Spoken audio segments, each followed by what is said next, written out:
¿Qué han investigado? Ya es tardísimo y tenemos que terminar esta investigación. Ya solo nos queda la primera parte del siglo XIX, ¿no? Sí, nada más. ¿Qué han investigado? Bueno, sí, lo que yo estaba investigando era lo de los inicios de la independencia. Bueno, sí, como te decía, lo primero es la independencia y pues estuve investigando de la sociedad. En la sociedad solamente había criollos y peninsulares. Los peninsulares estaban en la política y no nos dejaban a nosotros los criollos participar activamente en ello. Entonces, poco a poco y junto con la influencia de la independencia de las primeras 13 colonias inglesas y también con que Napoleón estaba invadiendo España en ese momento, los criollos se armaron de valor y fueron capaces de iniciar la independencia. Los primeros gritos de independencia se escucharon en Valladolid. Oye, Marisa, qué interesante tu investigación, pero ¿sí investigaste qué fue lo que impulsó a los criollos a interesarse en la vida política, a levantarse, a iniciar este movimiento?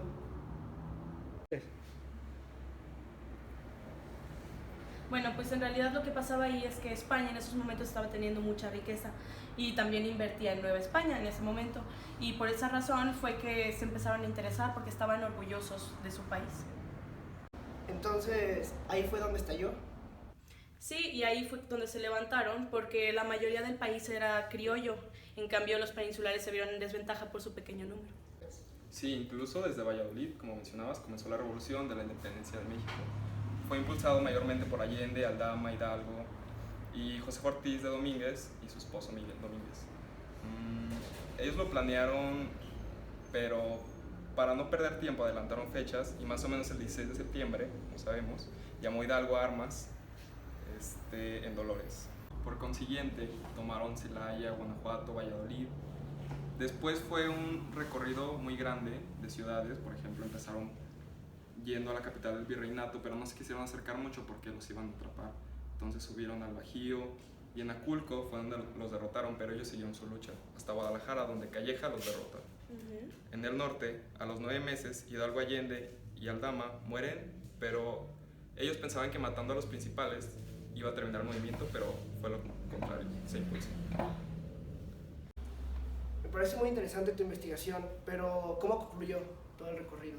Bueno, después de que los fusilaron, claro que el movimiento no iba a terminar, incluso se impulsó. En el sur, Morelos seguía dominando y lograron huir y evadir el ataque en Oaxaca.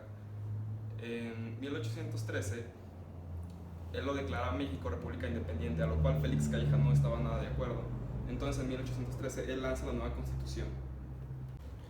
Y me parece que de ahí se consume la independencia, empieza eso. Yo estoy investigando algo acerca de eso y... Cuando se murió Morelos, todos los que estaban en la lucha se agruparon en pequeños grupos y fueron asistiendo guerrillas rurales a lo largo de toda la República. Y luego capturaron a algunos líderes, a Ignacio Rayón, Nicolás Bravo y Manuel Mier. También para ese tiempo, Guadalupe Victoria se fue a perder a la selva veracruzana. Ya no supimos de él hasta más rato. La gente de poder allá en España nos fueron dejando más libertad aquí en estas tierras. Aceptaron la Constitución de Cádiz y por lo tanto hubo más derechos para nosotros y libertad en la imprenta. Cuando por fin se consumó la independencia, tuvimos como emperador de México a Agustín de Iturbide, ni más ni menos. Su entrada a la ciudad fue un espectáculo impresionante. Ver a todos esos insurgentes entrando con sus caballos, sus trajes bordados. ¡Viva la independencia! ¡Viva la independencia! Al fin nos habíamos liberado de los gachupines. Y pues bueno, el imperio así duró un año y adivinen quién viene. Viene Santana. Bueno, mientras pasaba todo eso, al norte del país, en Texas, estaba un grupo de personas que se querían independizar de México, a lo que pues México no quiso independizarlos. Y Austin, que era como el líder de los que exigían su independencia, de los tejanos, el gobierno se aprovechó de él, les dio recursos, Para ellos, con el apoyo de Estados Unidos, le declaran la guerra a México para hacerse independientes, y a través del Tratado de Guadalupe Hidalgo, que lo firman, y pues bueno, pierden el territorio de Texas y pasa a ser de Estados Unidos. Se firma la paz. México pierde la mitad de su territorio. Ayer, 3 de enero de 1848, a las 6 de la tarde, se firmaron en Villa de Guadalupe Hidalgo los tratados de paz entre los representantes de México y los Estados Unidos de Norteamérica, que ponen fin al estado de guerra entre ambos países. Tanta fe que tenía mi padre en Santa Anna, que incluso se unió al ejército para combatir junto a él en la batalla contra los franceses. Si acaso pudiera ver este país de hambruna y desolación, segurito se volvió a morir. Primero la pérdida de Texas y ahora esto. Y que es que hay que llamarlo Alteza Serenísimo.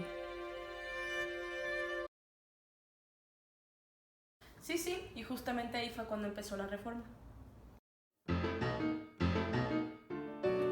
Corría el año de 1857. Todo estaba mal por estos rumbos. México tenía conflictos con Estados Unidos. El gobierno de Santa Anna hacía lo que quería. Cobraba impuestos por todo, por ventanas, por carruajes, por puertas. La iglesia era cada vez más y más rica, y el ejército abusaba de su poder y hacía lo que quería con la gente. Se fundaron dos partidos, liberales y conservadores. Los conservadores querían las cosas como estaban, tenían ideas morales y religiosas muy arraigadas. Los liberales saben que hace falta un cambio. Algo tenía que pasar. Querían formar un Estado-nación, quitar los privilegios de la iglesia y del Estado. Luego llegó Juan Álvarez, con su plan de Ayutla, y desconoció a Santa Anna. Propuso una nueva constitución, fue presidente provisional, pero luego falló. Llegaron después otra serie de leyes, que la ley Juárez, que quitaba los privilegios de la iglesia y el ejército, que la ley Comonfort, que puso Comonfort, quien también fue presidente municipal. Este disolvió la Compañía de Jesús, una asociación religiosa que también tenía muchos bienes del país. Llegó la ley de iglesia, que eliminaba el cobro de derechos para instituciones religiosas. Llegó la ley de la imprenta, que nos daba libertades, usted sabe, para hacer y decir, libertad de expresión.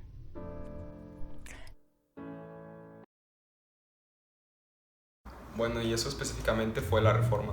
Y como sabemos, el movimiento de la historia y todo lo que nos ha aportado es lo mismo que la filosofía. Nos ha ayudado a comprendernos, a saber por qué estamos en este mundo. Gracias a qué movimientos, pues la historia sirve para conocer nuestras raíces, para entender cómo llegamos a ser lo que somos en cuanto a la cultura, la política, la economía, para observar nuestra evolución y actuar conforme a ella. La historia es el pasado, y el pasado nos hace ser quienes somos.